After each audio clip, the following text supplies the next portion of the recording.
বৈষম্য বিরোধী আন্দোলনের সময় রাজধানীর মিরপুরে মামুন নামের একজনকে হত্যার অভিযোগে করা মামলায় সাবেক সংস্কৃতি মন্ত্রী আসাদুজ্জামান নূরকে গ্রেফতার দেখিয়েছেন আদালত।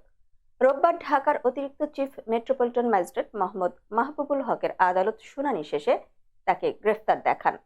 পরে এ মামলায় জামিন নামঞ্জুর করে কারাগারে পাঠানোর আদেশ দেন। রোববার সকালে কারাগার থেকে আদালতে হাজির করা হয় আসাদুজ্জামান নূরকে।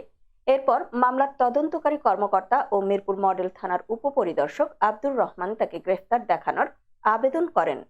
শুনানি শেষে আদালত তাকে গ্রেফতার দেখান। এ সময় আসামি পক্ষ জামিন চেয়ে আবেদন করেন। অন্যদিকে রাষ্ট্রপক্ষ জামিনের বিরোধিতা করেন। উভয় পক্ষের শুনানিতে জামিন নামঞ্জুর করে কারাগারে পাঠানোর আদেশ দেন। এর আগে 15 সেপ্টেম্বর রাত 11টায় বেইলি রোডের নওরতন কলোনি থেকে আসাদুজ্জামান নূরকে গ্রেফতার করা হয়।